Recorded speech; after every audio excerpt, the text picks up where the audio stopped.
Pierre a parlé dimanche dernier du psaume 73 et ensuite de Calvary Chapel et de certaines caractéristiques de choses qui sont propres à ce mouvement d'église et au nôtre. Et c'est un super message que je vous encourage à écouter si vous n'étiez pas là. Et pour que vous puissiez faire ça, il faut que je mette le message en ligne. Vous pouvez prier pour moi que je le mette sur YouTube rapidement. J'ai eu des soucis cette semaine avec ça.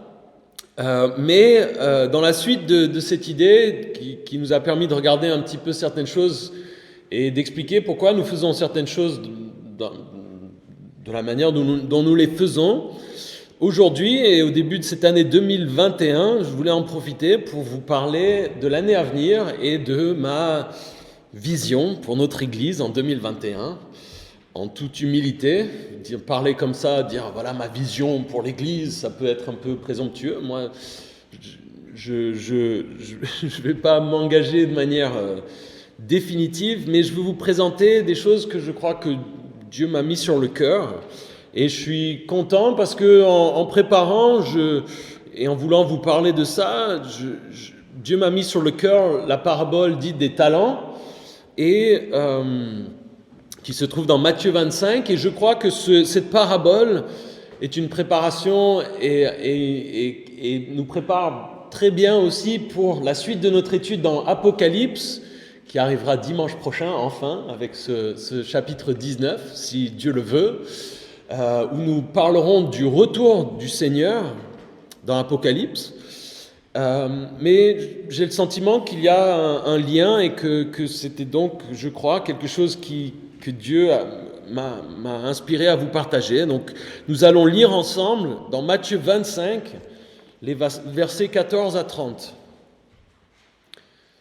Et nous avons des Bibles, si vous n'en avez pas, au fond, si vous voulez suivre.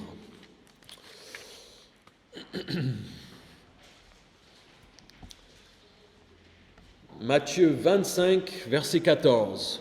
« Ce sera en effet pareil au cas d'un homme qui, partant pour un voyage, appela ses serviteurs et leur remit ses biens. Il donna 5 sacs d'argent à l'un, 2 à l'autre et 1 au troisième, à chacun selon sa capacité. Puis il partit aussitôt. Celui qui avait reçu les 5 sacs d'argent s'en alla travailler avec eux et gagna 5 autres sacs d'argent.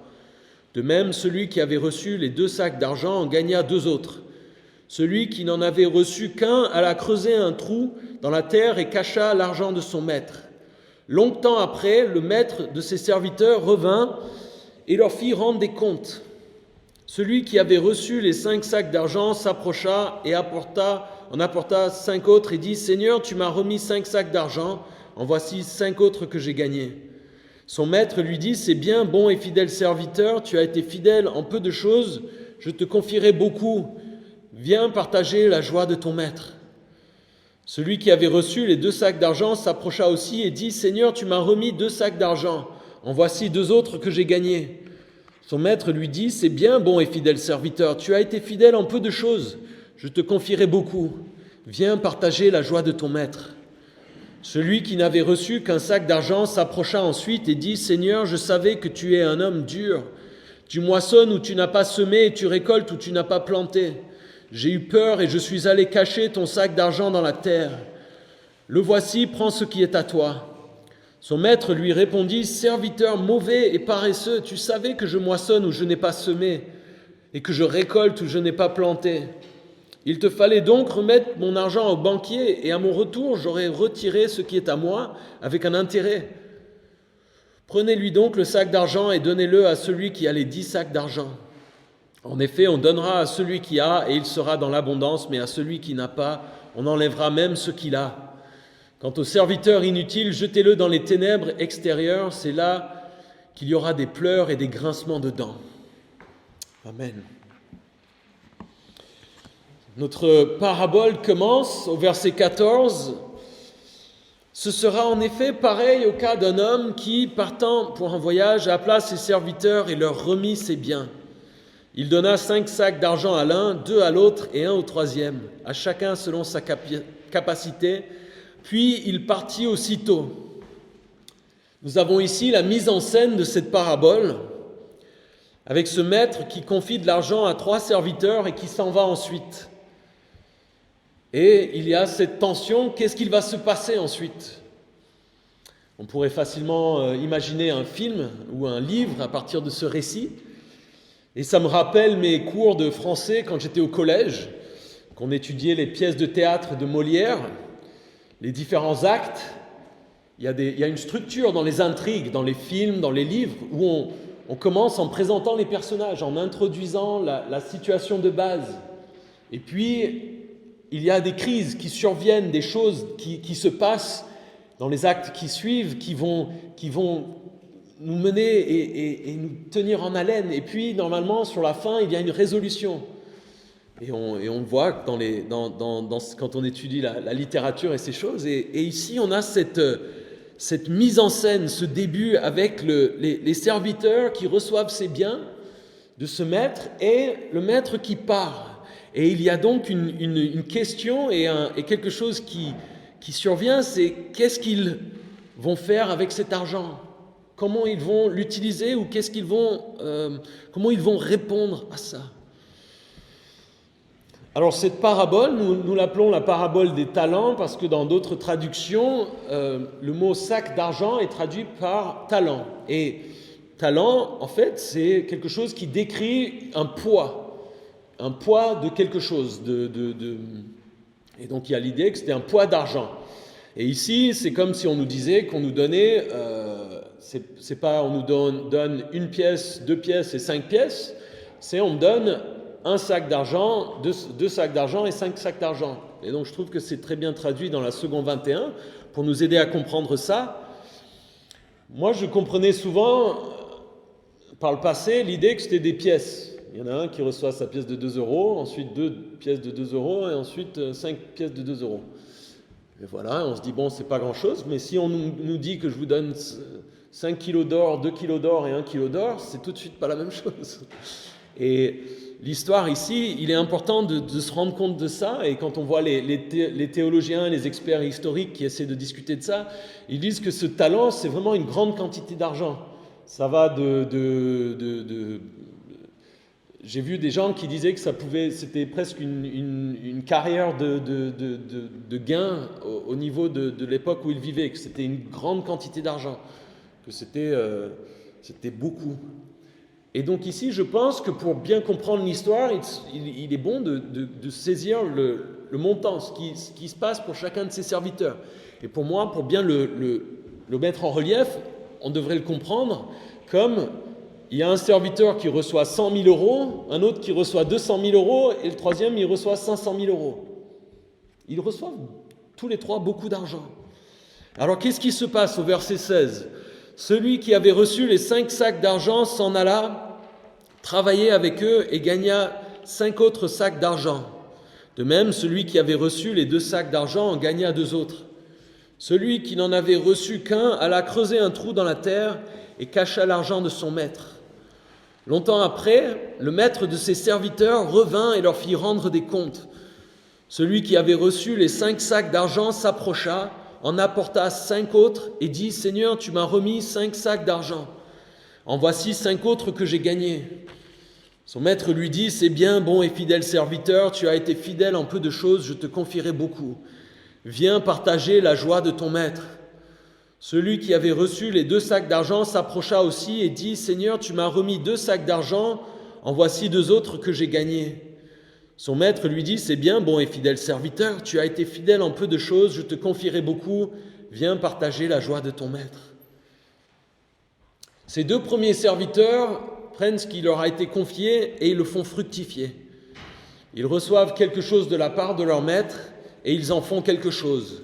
Ils le mettent à profit pour le plaisir du maître, pour qu'il gagne quelque chose. Et c'est ce qui est révélé quand il revient et qu'ils rendent compte de ce qu'ils ont fait.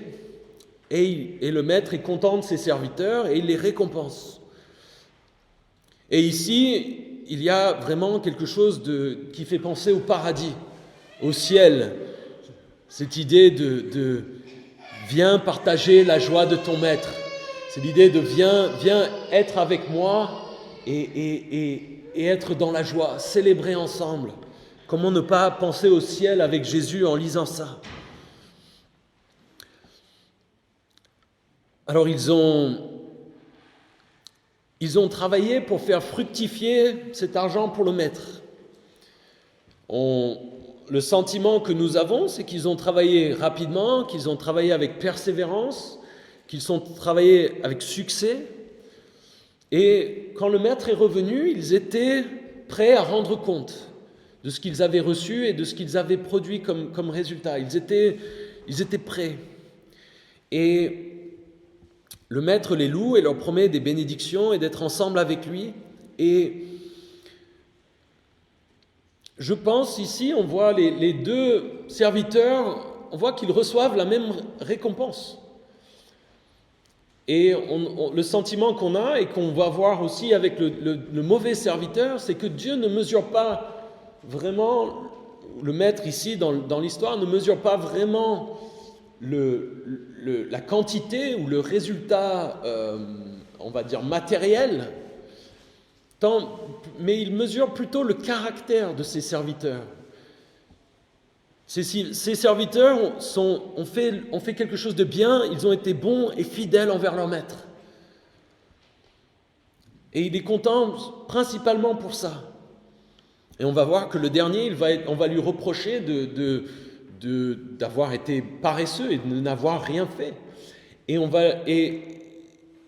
le maître va même lui dire, c'était même, je veux dire, à la limite, si tu pouvais rien en faire, juste tu le mettais à la banque et avec les 1% d'intérêt que ça pouvait me ramener, c'était déjà quelque chose. Pourquoi tu n'as pas fait ça au moins?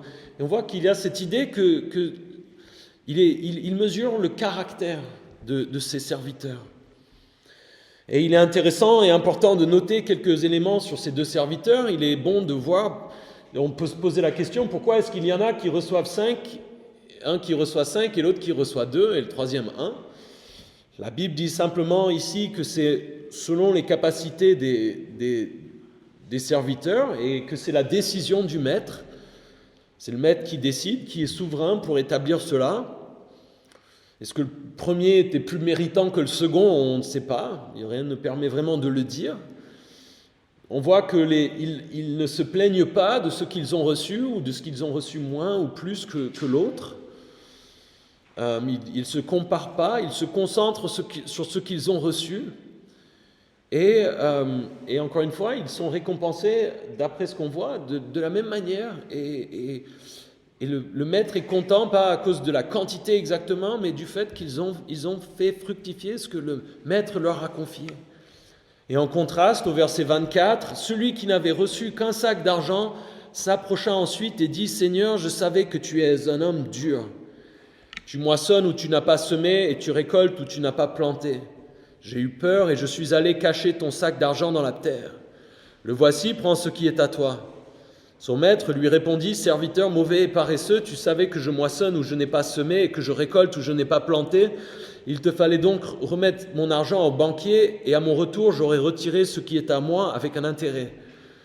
Prenez-lui donc le sac d'argent et donnez-le à celui qui a les 10 sacs d'argent. En effet, on donnera à celui qui a et il sera dans l'abondance, mais à celui qui n'a pas, on enlèvera même ce qu'il a. Quant au serviteur inutile, jetez-le dans les ténèbres extérieures, c'est là qu'il y aura des pleurs et des grincements de dents. » Le dernier serviteur n'a rien fait de positif avec ce qui lui a été donné. Il n'a fait pratiquement aucun effort à part le fait d'enterrer l'argent. Et le maître le qualifie de cette manière, il l'appelle mauvais et paresseux. Et c'est important de voir que le maître est mécontent de ce serviteur à cause du fait qu'il n'a rien fait. Parfois, quand on pense au péché, on se dit que le péché, c'est ne pas faire certaines choses. Il faut éviter de faire certaines choses. Mais ici, on voit que Dieu peut voir certaines choses, certains comportements, quand nous ne faisons rien alors que nous devrions faire quelque chose, que ça peut aussi être considéré comme un péché, quelque chose de mauvais. Ce serviteur avait des choses qu'il aurait dû faire. Il ne les a pas faites.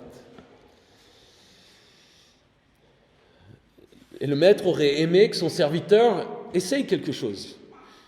qu'il tente au moins, qu'il fasse au moins des tentatives.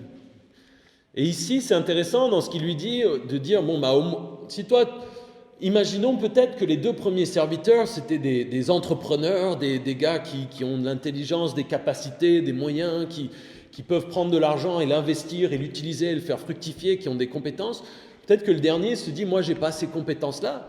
Et qu'est-ce qu'il lui dit ? Il lui dit, en gros, tu peux au moins le donner à la banque et que quelqu'un d'autre le fasse fructifier d'une certaine manière. Tu aurais pu, d'une certaine manière, soutenir l'activité d'autres, au moins. Mais il ne l'a pas fait. Et en fait, il s'est comporté comme s'il n'avait rien du tout. Alors que ça n'était pas le cas. Encore une fois, je vous disais, il avait reçu 100 000 euros, quoi. Et sa condamnation est sévère, inquiétante d'une certaine manière, et nous fait un peu froid dans le dos, et semble en contraste avec les 2 premiers, et un parfum plutôt de feu et de soufre, d'enfer. Le maître, en quelque sorte, dit, tu n'étais pas vraiment mon serviteur, vu comment tu t'es comporté. Et cette parabole, cette idée de ces serviteurs qui prennent ce qu'ils ont reçu et qui en font quelque chose pour le bénéfice du maître, il se trouve dans un passage dans Matthieu 24 et dans Matthieu 25 où Jésus est en train de parler de la fin des temps. Et c'est pour ça, je crois, que de réfléchir à ça ce matin est une bonne introduction à ce qui vient dimanche prochain dans Apocalypse 19 et le retour de Jésus. Dans cette parabole, Jésus est le maître pour nous. Et nous, en tant que chrétiens, nous sommes des serviteurs. Et Jésus revient. Et Jésus nous a confié des choses. Et nous aurons à rendre compte de ce qu'il nous a confié. Et lorsqu'il revient, est-ce qu'il va nous trouver en disant « Voilà ce que j'ai reçu, j'en ai fait quelque chose ». C'est une question importante à se poser. Et c'est important de penser, de parler du retour de Jésus comme de quelque chose de très concret. Parfois, on a peut-être l'image de quelque chose de spirituel, de vague, de théorique. Je pense qu'il s'agit de quelque chose de très simple et pratique. Jésus, quand il revient ou quand nous retournons à lui, est-ce qu'il nous trouve en train de faire et de vivre comme il veut que nous le fassions ? Que faisons-nous de notre connaissance, de notre temps, de notre argent, de nos capacités, est-ce que nous les utilisons pour lui et son royaume ? Il est important dans le royaume de Dieu de le faire fructifier. Dieu nous a donné du temps, de l'énergie, des compétences, des ressources, et nous avons tous reçu quelque chose de la part de Dieu. Qu'est-ce que nous en faisons ? Peut-être que vous vous dites, j'ai pas de compétences particulières, j'ai pas reçu tant que ça. Jésus ne vous excuse pas. Au contraire, il vous dit non, vous avez reçu. Mettez-le au moins à la banque, soutenez les autres. Si vous ne savez pas enseigner, témoigner, priez pour les autres. Venez aider avec les choses pratiques à l'église. Nous avons tous reçu et nous avons tous la capacité de donner quelque chose. Nous pouvons aider simplement, nous pouvons aider avec la prière, nous pouvons aider en allant voir les gens simplement, passer du temps avec eux, nos frères et nos sœurs.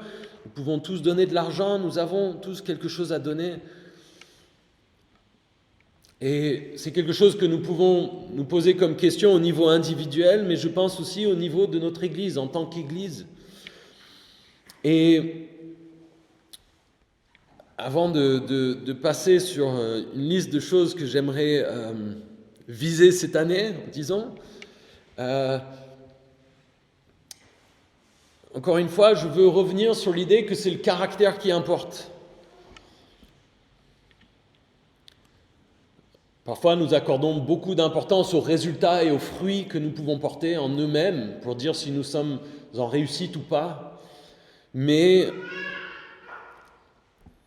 Dieu veut que nous nous concentrions, on va dire premièrement, sur nous, sur notre relation avec lui et sur notre caractère. Et si nous faisons ça, Dieu va s'occuper des résultats et du fruit autour de nous, dans nos vies. Et il y a une simplicité et quelque chose de bon là-dedans. Nous pouvons avoir une paix, une tranquillité si nous nous occupons de notre relation avec lui.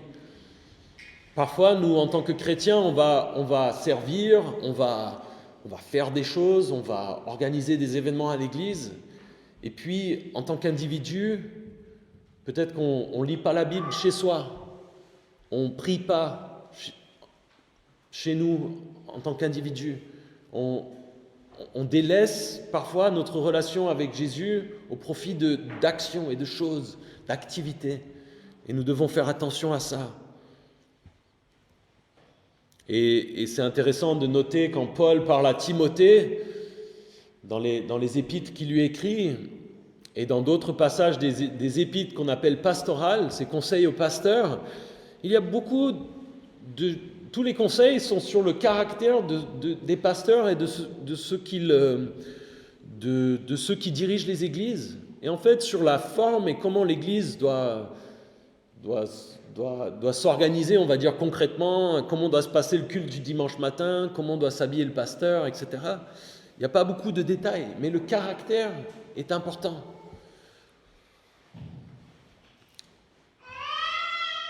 Yes. Et nous allons en reparler, si Dieu le veut, de cette idée, du fait que c'est le caractère des hommes qui dirigent l'Église qui est important. Nous en reparlerons dans quelques mois, je le souhaite. Et je vous disais, je le répète, Dieu nous a donné beaucoup. Dieu nous a tous donné beaucoup. Vous n'avez peut-être pas reçu 500 000 euros, mais il vous a donné beaucoup. Nous avons un local. Nous vivons à Nice. Nous sommes une église, on est 80 personnes. Plus ou moins, suivant comment vous voulez compter. Les apôtres, ils étaient 12. On est 8 fois plus que les apôtres. Nous vivons dans un pays en paix. On se plaint en ce moment parce qu'on doit mettre des masques et on a des couvre-feux, mais franchement, dans l'histoire de l'humanité, on a des infrastructures. Vous avez pris la route ce matin? Est-ce qu'elle était pavée? Est-ce qu'elle était en place? Matériellement, nous sommes bénis. Pour la plupart, nous sommes éduqués, nous savons lire et écrire. Beaucoup de chrétiens au cours de l'histoire n'en étaient pas forcément capables. Même aujourd'hui, nous sommes nourris, parfois trop. Nous sommes logés, nous sommes tranquilles. N'ayez jamais l'audace de dire à Dieu qu'il ne vous a pas donné assez pour que vous puissiez le servir. Franchement, c'est une insulte faite à Dieu de dire que nous n'avons pas de ressources. Et d'ailleurs, nous avons parmi nous beaucoup plus ces derniers mois d'immigrants et de migrants qui viennent de pays du tiers-monde. Et je suis sûr que dans leur fort intérieur, ils sont parfois étonnés de comment nous réagissons et comment nous vivons quand ils voient l'abondance dans laquelle nous sommes. Nous avons reçu. Sans parler, et nous pourrions faire toute une étude de tout ce que Dieu nous donne spirituellement, parce que Jésus a fait à la croix. Nous avons reçu beaucoup. Ensuite, nous n'avons pas besoin de forcément nous comparer aux autres. Il y en a d'autres qui ont reçu 5 talents. Nous, on en a reçu 2. On n'a pas besoin de se comparer en tant qu'individu, en tant que chrétien individuel. Et c'est quelque chose qui est une source de paix quand on évite de vouloir se comparer. Si moi je cherche tout le temps à copier quelqu'un d'autre et que j'y arrive pas, je vais être frustré. Si j'espère avoir les mêmes résultats et le même fruit qu'un autre, je vais être frustré. Parce que c'est pas ce que Dieu a pour moi. Et nous, en tant qu'Église, c'est la même chose. Dieu fait plein de choses merveilleuses avec d'autres églises dans le monde. Il bénit plein d'églises, il bénit des églises à Nice, et j'en suis reconnaissant, je dis gloire à Dieu. Par sa souveraineté, il a le droit de faire ce qu'il veut avec ces églises-là. Et il fait ce qu'il veut, et je prie pour qu'il continue. Et si jamais vous venez me voir, des fois il y a des gens qui viennent me voir en me disant « Wow, tu as vu ce qui se passe là-bas, c'est formidable, c'est génial, faudrait qu'on fasse ça chez nous. » Peut-être, il y a de bonnes choses parfois qu'on peut reprendre, et c'est pas, on ne veut pas ne pas les regarder, mais on peut être tranquille dans le fait que Jésus a un plan pour nous. Et ce qui est chouette avec Dieu, c'est qu'il est créatif. Et il peut faire les choses différemment. Il n'a pas besoin qu'on lui trouve un système, une méthode, et qu'ensuite il l'applique à toutes les églises partout dans le monde. Dieu a un plan pour notre église, et ça devrait nous réjouir de se dire qu'il a un plan qui est unique et spécifique à qui nous sommes ici. C'est génial, et moi je suis impatient et content de voir ce qu'il va faire avec nous, là où nous sommes, qui nous sommes. On n'a pas besoin d'aller regarder les talents ou les choses que les autres ont reçues.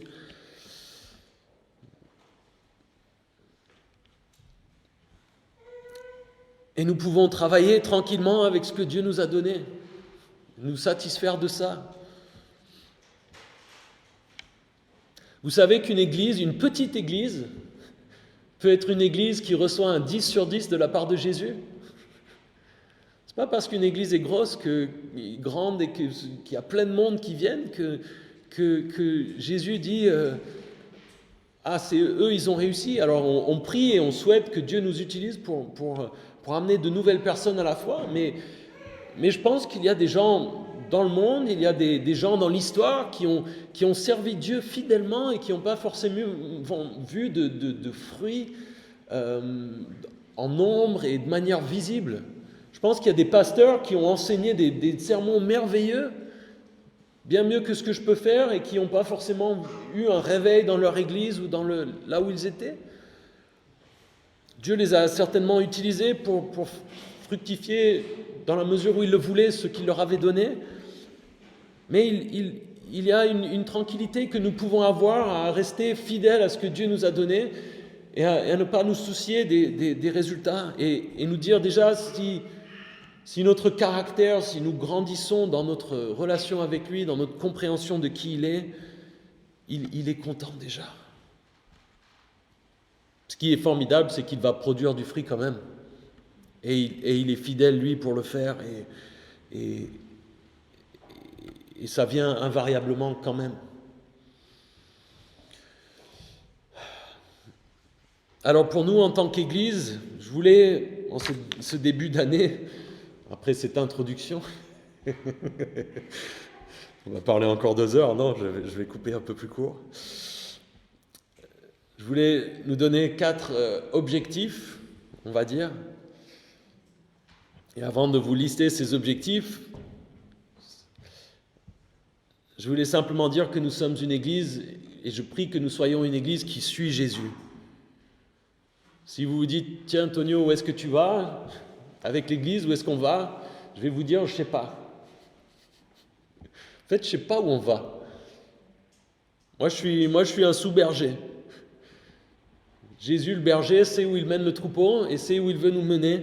Alors, il m'a donné des responsabilités, il y a des choses, on veut travailler, encore une fois, sur notre caractère, sur on a des projets, on cherche à agir pour le Seigneur, mais vous avez vu notre année 2020 et vous voyez qu'on on peut faire des projets, des plans, et en fait, finalement, on se retrouve tous 5 minutes plus tard sur Zoom et on ne sait pas où on va.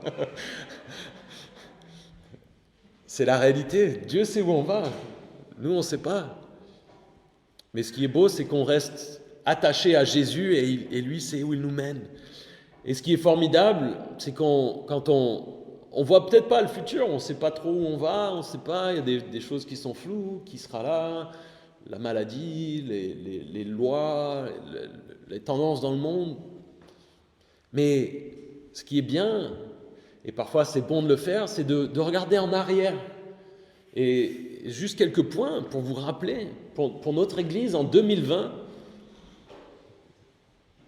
on est environ 80 adultes, encore une fois, suivant comment vous les comptez, Et on a eu la joie de baptiser 6 personnes. Et il y en a 2 qui attendent qu'il fasse un peu plus chaud ou qu'on trouve un jacuzzi pour être baptisés. C'est 8 sur 80, c'est 10% de l'Église. C'est beau. On a célébré 2 mariages. Il y a eu des naissances. On a étudié Jacques et l'Apocalypse, presque en entier. On a, je pense, grandi dans notre fréquentation des réunions de prière et des 24 heures de prière, ce qui est quelque chose d'évidemment essentiel pour notre Église.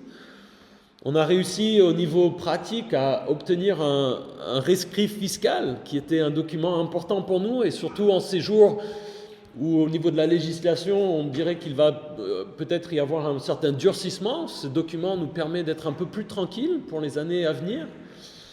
Et puis, je voulais vous partager une nouvelle qui est une nouvelle réjouissante aussi. Cette semaine, nous avons fait le virement avec Sébastien Pic et Craig. On s'est occupé de faire le virement pour rembourser par anticipation l'intégralité du prêt pour le local. Et c'est fou, parce qu'on est 80 là, et on a remboursé 300 000 euros en 12 ans, 13 ans, par la grâce de Dieu, sans forcément tous les dimanches vous bassiner non plus avec la question de l'argent. Et Dieu a permis ça. Alors c'est chacun d'entre nous avons donné, c'est pas nous, mais gloire à Dieu. Et nous avons aussi aidé avec plein d'autres ministères. Il y a eu ces sacs alimentaires, beaucoup d'entre vous avaient aidé avec ça. Je vous avais pas partagé le chiffre final, on avait eu un dimanche de l'église persécutée en novembre 2019, et ça nous a permis au final de faire un don de presque 3 000 euros à portes ouvertes, ce qui là aussi est quelque chose de très beau, d'encourageant. Et c'est sans entrer dans toutes les manières dont vous avez été actifs dans différents ministères, dans la vie de gens dans l'église. Il y a eu plein de choses dans cette année 2020 qui peut-être vous laisse un goût amer et vous dites « Oh là là, vivement qu'en 2021 ». En fait, Dieu a fait plein de bonnes choses, plein de belles choses. Et évidemment, il ne s'agit pas de nous asseoir sur ces maigres lauriers et nous dire « Waouh, bravo Calvary Chapelle Nice ». Non, c'est pas ça. Mais c'est simplement qu'on fait confiance à Dieu, on le suit, on ne sait pas où on va, on se retrouve sur Zoom, on prie, on reste fidèle à Jésus. Et il fait des choses pour sa gloire. Et cette année, je prie, alors c'est des choses que j'ai pompées en grande partie sur un pasteur et ami d'une autre église, mais il y a 2 ans, j'avais entendu, il avait partagé ces éléments, et je prie, et je trouve que c'est vraiment des choses pour nous en tant qu'église. 4 points, que nous soyons une église de Jésus. Une église de Jésus, c'est une église qui va être concentrée sur la Bible. Jésus est la parole vivante et nous voulons être une église qui met la Bible au centre de notre vie d'église. C'est central et c'est essentiel.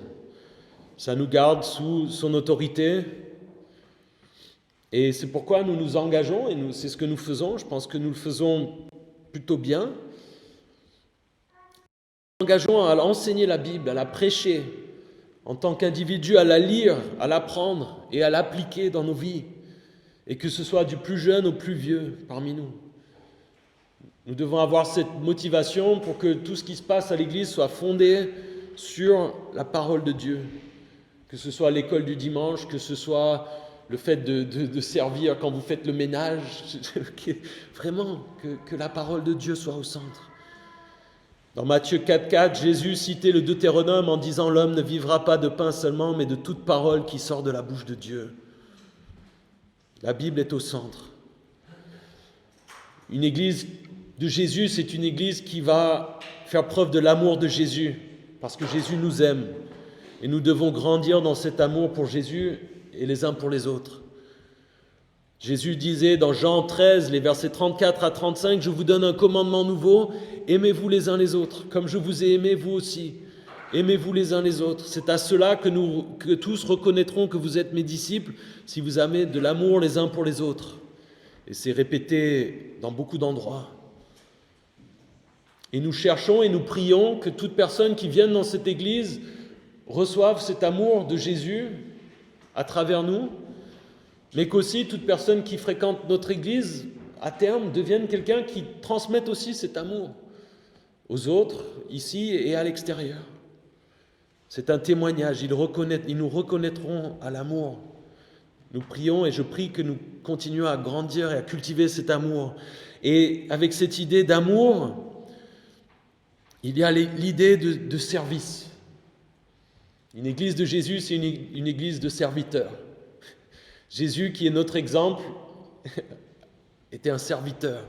Marc 10, 45, Jésus dit « En effet, le Fils de l'homme est venu non pour être servi, mais pour servir et donner sa vie en rançon pour beaucoup. » Et à un autre passage dans Matthieu 23, avec les disciples qui se disputaient, Jésus les reprenait en disant « Le plus grand parmi vous sera votre serviteur. »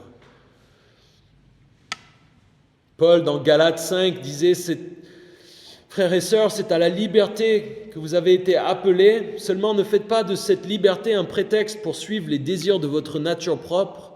Au contraire, soyez par amour serviteurs les uns les autres. » Serviteurs. Qui dans notre monde cherche à être serviteur ? Nous sommes appelés à être des serviteurs.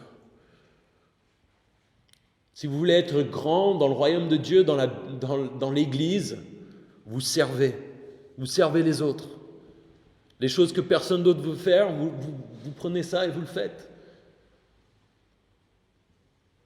Et Dieu le voit, si vous le faites pour lui. Et il y en a beaucoup parmi nous qui le font. Il y a beaucoup de gens dans notre Église ou dans d'autres ministères qui font les choses que les gens n'ont pas envie de faire, qui nous servent. Quand il y a des gens qui viennent faire le ménage, ils vous servent, ils montrent leur amour pour Jésus et leur amour pour vous. Quand ils nettoient les toilettes, quand ils désinfectent, etc., etc. Est-ce que nous allons servir ? C'est intéressant, Jésus nous invite à le servir. Il ne nous oblige pas, il ne nous force pas la main. Il nous invite, il nous dit « Venez servir ». Et nous devons répondre et décider « Jésus, je veux te servir ». Et il va vous offrir des possibilités. Et avec ces serviteurs, nous voyons quand s'il nous donne des petites choses et qu'on est fidèle, on va recevoir d'autres choses. Le fait d'être fidèle avec des petites choses qui nous sont confiées montre le caractère et révèle le fait qu'on est digne de recevoir d'autres choses. Si je donne à quelqu'un, je lui demande de faire, j'en sais rien, en tant que pasteur, si quelqu'un me dit « Ah, je vais aider avec le nettoyage », prenons cet exemple puisqu'il est bon, il parle, et que la personne ne vient pas, oublie. Ça montre que cette personne n'est pas vraiment digne de confiance. Et pourquoi est-ce que je lui demanderais de faire autre chose, de s'occuper de l'argent de l'Église, etc., etc. C'est un principe simple, hein, ça révèle le caractère. Et donc, avec ça, je prie qu'on puisse tous dire « Oui, je sers Jésus ». Et je suis reconnaissant parce que je trouve que dans notre Église, il n'y a pas beaucoup d'entre nous sur lesquels je peux dire « Ah, vous faites rien pour servir le Seigneur ». Et c'est pas encore une fois, c'est pas seulement dans notre Église. Vous pouvez servir le Seigneur en servant dans d'autres ministères, à d'autres endroits. Mais je prie qu'on soit une Église où chaque individu puisse dire « Oui, je sers Jésus » et qu'il soit conscient de comment il le fait et comment il sert ses frères et sœurs aussi. Ça, c'est important et ça caractérise les disciples. Un deuxième point que je prie pour nous en tant qu'Église, et un objectif, c'est que nous soyons une Église concernée par le royaume de Dieu. Et qu'est-ce que je veux dire par ça ? C'est que nous soyons conscients des autres Églises et des autres ministères, que nous nous soucions aussi de leur état, pas juste le nôtre, que nous puissions voir et penser et prier plus loin que juste notre assemblée. Notre mission en tant que membre de l'Église avec un grand E, ce n'est pas que nous, notre Église Calvary-Chapelle-Nice, ou même notre mouvement, ou moi en tant que pasteur, on reçoive de la gloire et de la renommée. C'est Jésus qui vous reçoit la gloire, et son Église est avec un grand E, et c'est pas juste nous. Que Jésus reçoive la gloire passe aussi par la réussite d'autres églises et d'autres ministères. C'est ce que nous verrons, nous voyons l'Église qui est l'épouse de Christ dans l'Apocalypse aussi, dans son retour. Et d'ailleurs, si on souhaite et si on prie que Jésus atteigne la ville de Nice, atteigne la région, qu'il amène un réveil en France ou dans le monde, je peux vous garantir qu'il faudra que ça passe par plus de monde que juste nous. Il lui faudra d'autres soldats, on est d'accord ? Et quand nous prions ça, nous souhaitons voir un grand mouvement de Jésus en France, dans cette ville. Il va falloir invariablement qu'il y ait d'autres églises qui soient bénies et grandissent aussi. Et ça veut dire que nous sommes prêts à aider, à collaborer, aider s'il y a des besoins, prêts à collaborer quand il y a des événements ou des situations qui nécessitent des actions d'église ensemble. Ce n'est pas quelque chose dont nous avons forcément besoin de faire notre objectif principal, mais auquel nous voulons être ouverts. Et c'est important. Et ça permet de manifester ou d'incarner le royaume de Dieu dans ce monde. Jésus disait, le royaume de Dieu est là. Le royaume de Dieu est présent, mais il n'est pas encore pleinement manifesté. Mais nous sommes des ambassadeurs. Nous représentons ce royaume. Et ce que nous faisons en tant qu'individus, en tant qu'Église et en tant qu'Église au sens plus large, témoigne de ce royaume.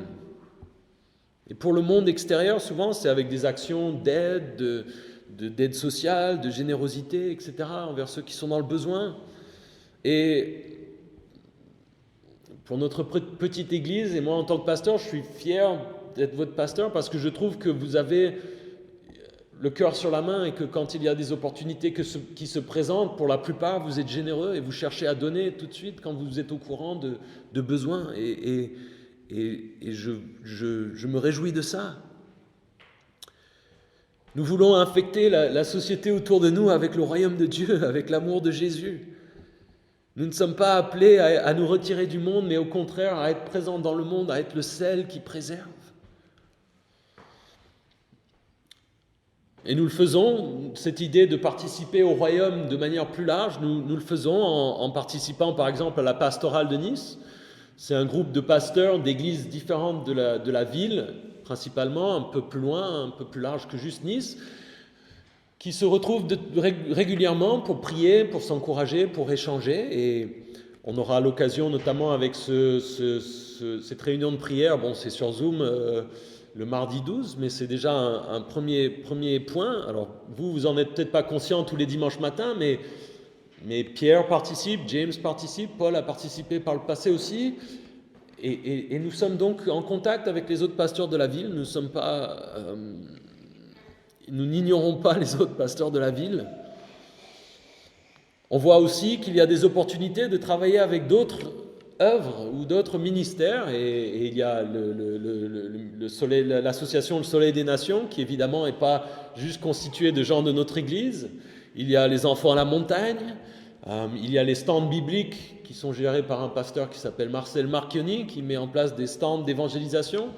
Ça a un petit peu été plus doux cette année, évidemment, et il y a d'autres choses qui se présentent et où on interagit.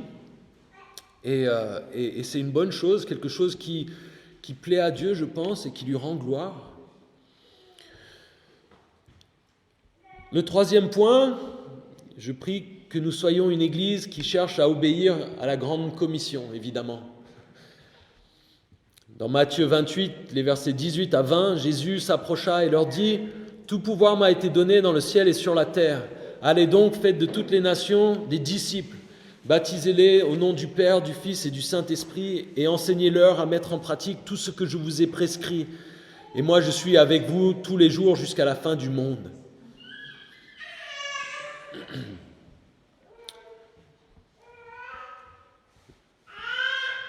Il y a l'idée ici, une idée simple qui est de témoigner, de parler, d'annoncer l'Évangile, et ensuite, quand des gens viennent à la foi en Jésus-Christ, d'en faire des disciples.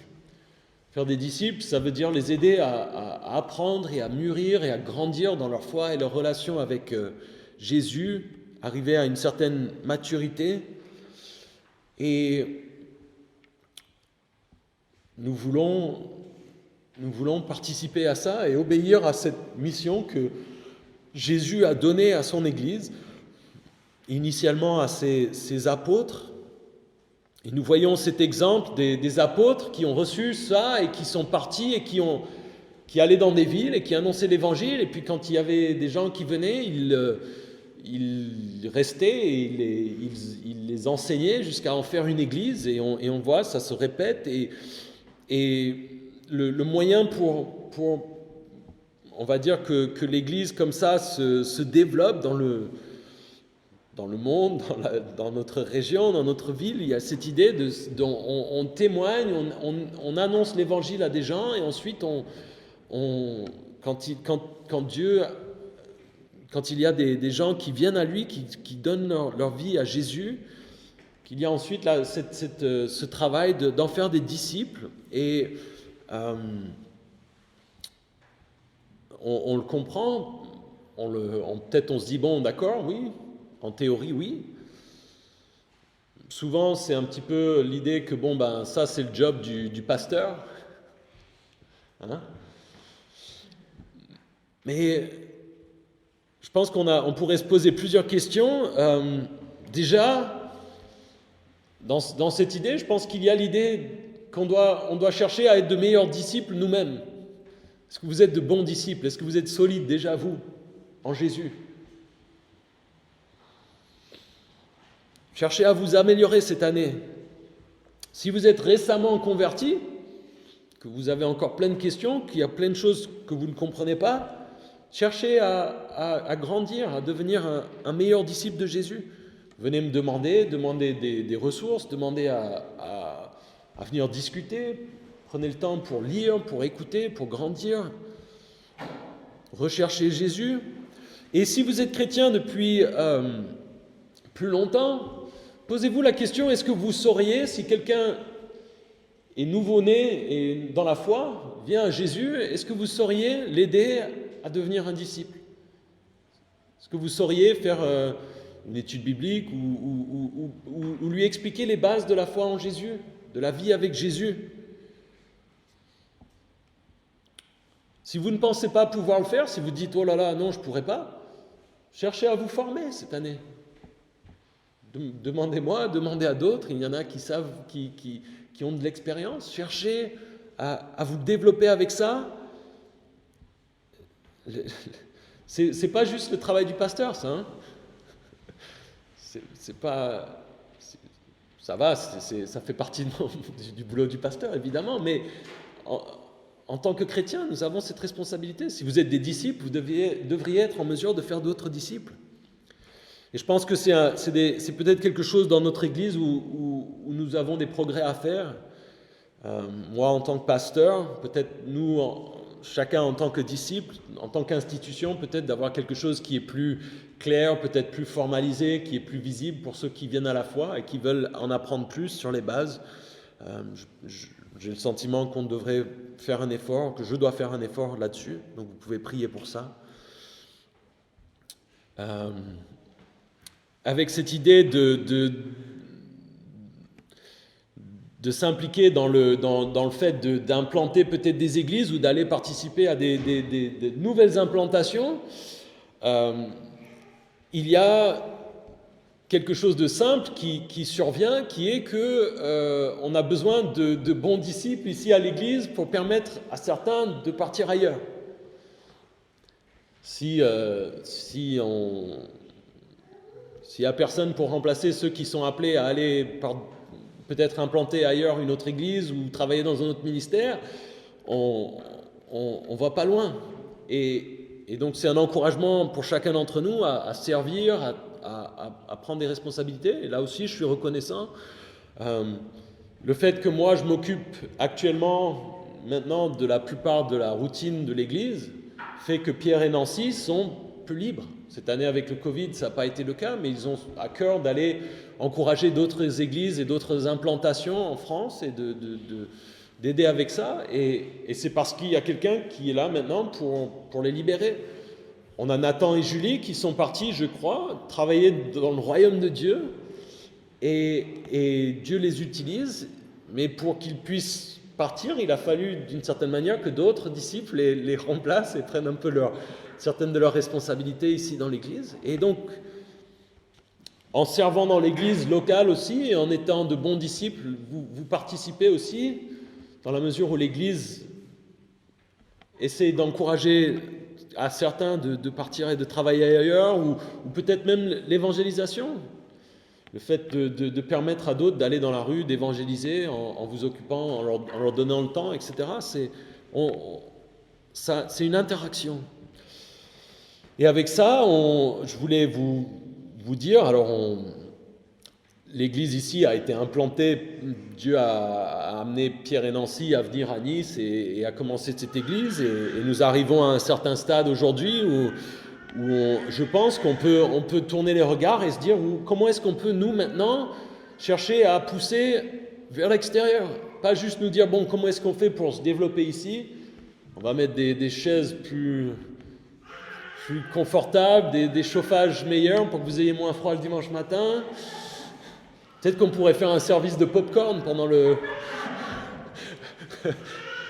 Non, c'est pas ça. C'est maintenant nous disons, nous sommes solides.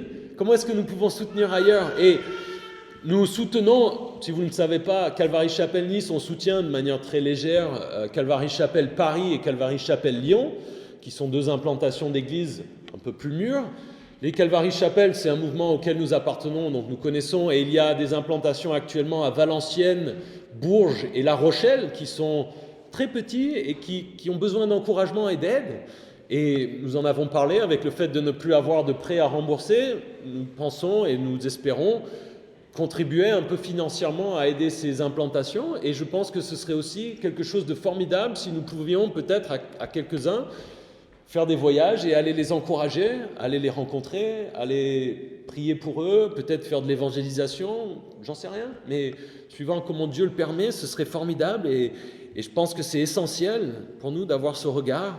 On pourrait aussi aider Calvary Chapelle Turin. On a Enrico et Maggie, pour ceux qui les connaissent, qui fréquentent maintenant. Et c'est une implantation, là aussi, une jeune église qui est là depuis 2 ans. Et on pourrait aider, c'est un peu moins loin que La Rochelle, Turin, voilà.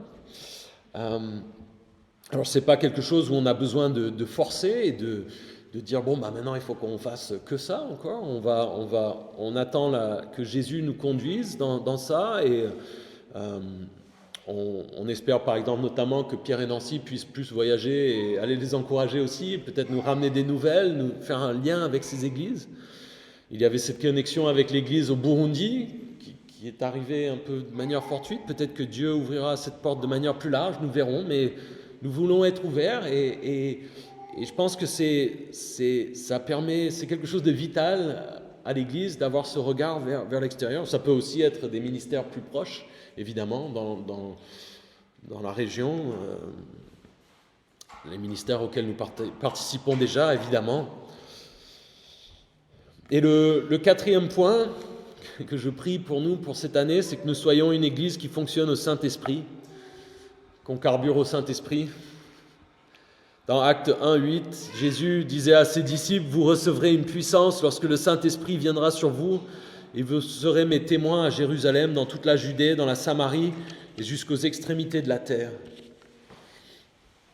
Nous avons besoin que ce soit Jésus qui nous dirige par son Saint-Esprit. Nous sommes totalement dépendants de ce que ce soit lui qui agisse en nous. Et on voit l'incertitude, on voit le peu de contrôle que nous avons sur nos circonstances et nos vies. On voit cette année 2020, encore une fois, tous les projets qu'on avait pu faire, comme je vous disais tout à l'heure, on se retrouve sur Zoom et puis on se dit, maintenant, qu'est-ce qu'on fait ? Le Saint-Esprit connaissait Zoom, le Saint-Esprit n'était pas surpris, le Saint-Esprit peut travailler dans les cœurs des gens et des vies, que ce soit par ça ou par autre chose. Et il reste à la mode il reste au fait des nouvelles. On vieillit tous, on devient tous peu à peu obsolètes. Les jeunes se disent « Oh là là, c'est qui ces vieux qui nous parlent ?» Le Saint-Esprit, lui, reste d'actualité. Sait comment diriger l'Église et les choses pour que l'Église continue avec la nouvelle génération, avec les jeunes.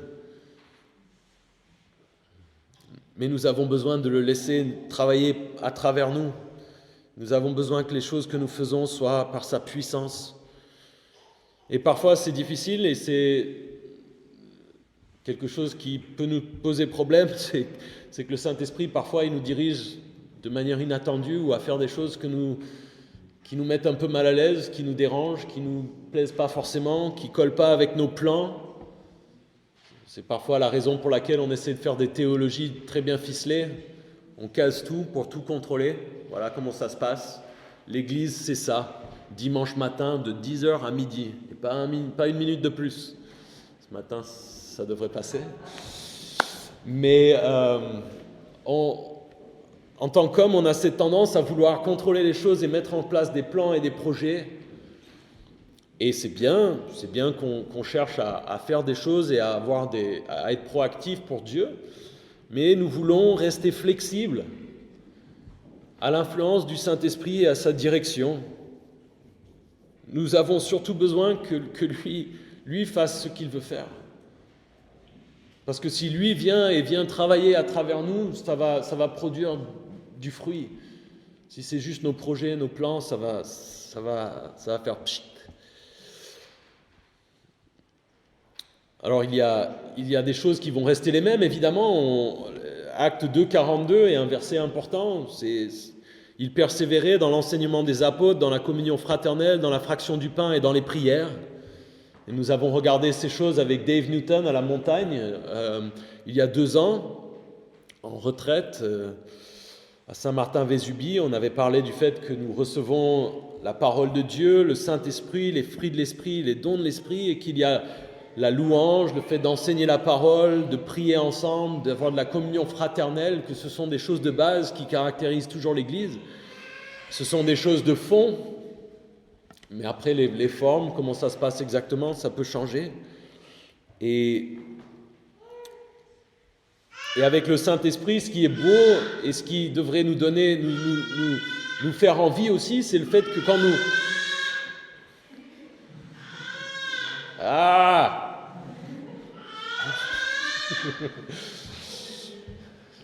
Je vais attendre, sinon c'était une bataille. Moi, mon volume et le sien, et il a de la voix. Hein. Et ce qui est beau, c'est que quand encore une fois, on revient à cette idée de caractère, mais quand nous nous occupons d'être connectés à Dieu, quand nous demeurons en Jésus, les cèpes, les sarments, le cep, les branches sur le tronc, il a l'idée qu'il y a du fruit qui se produit naturellement, qu'il y a des choses qui se produisent. Et si nous demeurons en Jésus, que nous dépendons du Saint-Esprit, il va produire des choses, il y aura du fruit. Pour moi, en tant que pasteur, avec ça, il y a aussi une certaine tranquillité là-dedans. Je crois que mon travail, c'est de m'occuper de vous nourrir avec la Bible, de m'occuper de vous, de prier pour vous, et que si vous êtes bien nourris, que vous êtes en bonne santé, vous allez témoigner, vous allez faire des disciples, vous allez vous reproduire. Il y a quelque chose de simple et de vertueux. Un berger, moi je ne suis pas un expert en élevage, mais a priori le berger il s'occupe de ses brebis et ça se reproduit naturellement. Ça se fait et donc de dépendre du Saint-Esprit, pour moi ça me donne une tranquillité en tant que pasteur, parce que je m'en remets à lui pour qu'il travaille, je prie pour qu'il travaille dans vos vies, et je suis reconnaissant parce qu'il travaille dans nos vies.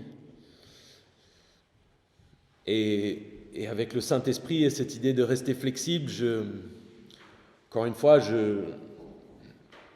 nous avons des projets ou des souhaits, mais nous voulons dire, bon, on met en place ces choses ou ces souhaits, on va essayer d'avancer dans ces directions et puis on verra ce que le Saint-Esprit veut faire. Et comme projet pour l'année à venir, je peux vous citer quelques encouragements ou quelques exhortations. C'est qu'on devienne de meilleurs disciples, qu'on apprenne à faire des disciples et à témoigner mieux,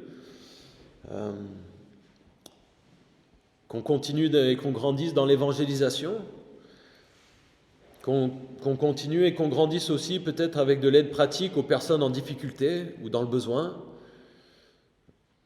Je pense que ce serait bon qu'on soutienne ces implantations de Calvary Chapel, qu'on ait l'occasion de voir ce que c'est, d'aider. Moi je prie et je veux qu'on investisse dans les jeunes et les enfants, que ce soit financièrement ou en temps, en argent, en importance. Et je pense maintenant qu'on a payé le prêt, on peut faire quelques travaux sur les locaux. Et donc ça fait partie de projets concrets. Et pour terminer, pour vous, j'aimerais vous donner 5 choses à chercher à faire cette année. La première, c'est de décider à mieux connaître Jésus d'une manière plus profonde. Et vous pouvez le faire en demandant au Saint-Esprit de vous aider à grandir là-dedans et à mieux le servir, à mieux le suivre. Et vous rappeler que ce n'est pas quelque chose que vous faites tout seul dans votre coin. C'est quelque chose qui requiert l'Église et vos frères et sœurs en Christ. Nous faisons partie d'un corps et pour grandir, il faut être connecté au corps. C'est le contexte dans lequel nous pouvons grandir. Le deuxième point, c'est de partager votre foi et d'inviter des gens à venir entendre parler de Jésus. Et nous le faisons déjà, c'est super. Mais priez et demandez à Dieu de vous donner des opportunités pour partager votre foi en Jésus avec d'autres. Et vous pouvez partager simplement votre témoignage et puis les inviter à venir à l'église.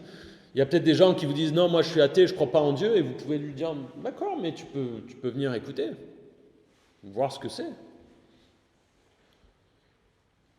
Peut-être qu'ils veulent venir à l'église, peut-être qu'il y a des gens qui attendent que vous les invitiez. Et une autre chose, c'est de proposer de la prière aux gens qui sont dans la difficulté et en crise autour de nous, et Dieu sait qu'il y en a en ce moment. Quand vous voyez des gens qui sont dans le dur, dites-leur hey, « Est-ce que je peux prier pour toi ?» ou « Je vais prier pour toi ». Et beaucoup d'entre vous, je suis reconnaissant, le faites déjà. Troisième point, engagez-vous dans un service régulier et fidèle pour Jésus. Faites-le, impliquez-vous, participez, ne soyez pas un spectateur.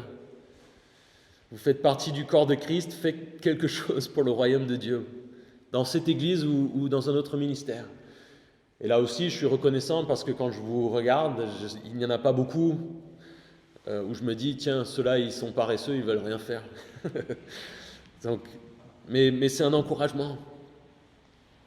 Le quatrième point, donnez de vos finances de manière fidèle, généreuse et joyeuse. Ce monde passe et Dieu nous encourage à investir au ciel, dans le royaume de Dieu. Donnez de votre argent. Ici, dans l'Église, ou encore une fois, dans d'autres ministères. Et puis le dernier point, priez fidèlement. Engageons-nous à plus prier. Et de manière fervente, que Dieu agisse par son Saint-Esprit. Et prions pour qu'il fasse des choses plus grandes que ce que nous avons vu jusqu'ici. Et avec tout ça, ce qui me réjouit, c'est que je crois sincèrement que le meilleur est encore à venir. Jésus ne nous appelle pas à regarder le passé avec nostalgie. Dieu est à l'œuvre. Il est actif, il travaille. Nous n'avons pas besoin de regarder le futur avec peur et tremblement. Ce n'est pas le caractère des serviteurs d'un Dieu vivant et tout-puissant. Avançons avec joie et assurance. Nous ne savons peut-être pas exactement où nous allons, mais nous suivons Jésus et lui sait où il va. Et je vous garantis que si vous restez fidèle à Jésus, que vous vous engagez à le suivre, dans quelques années, quand vous vous retournerez pour regarder en arrière, vous direz « Waouh, tout ce qu'il a fait !» Prions.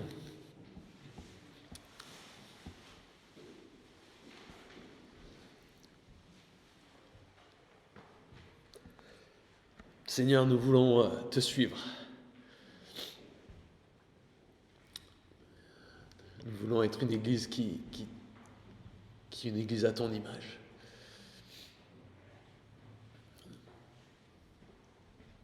Nous voulons être des témoins bons et fidèles, et nous souhaitons, Seigneur, nous voulons entendre quand nous te verrons, bien fait, bon et fidèle serviteur.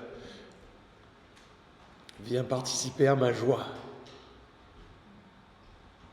Et ce sera pas parce que nous avons fait des choses par nous-mêmes, mais parce que tu as travaillé à travers nous. Quelle grâce, Seigneur. Et je te remercie pour notre Église, je te remercie pour cette année 2021. Je te remercie pour tout ce que tu as fait dans cette année 2020, en nous et à travers nous. Et je me réjouis pour ce que tu vas faire pour nous dans cette année qui vient. Et nous voulons nous réjouir ensemble, Seigneur, et nous voulons être prêts pour ton retour. Que quand tu reviens, nous soyons des fidèles serviteurs que tu trouves actifs et concentrés sur leurs tâches, Seigneur. Merci pour ce matin, merci pour mes frères et sœurs. En ton nom nous prions. Amen.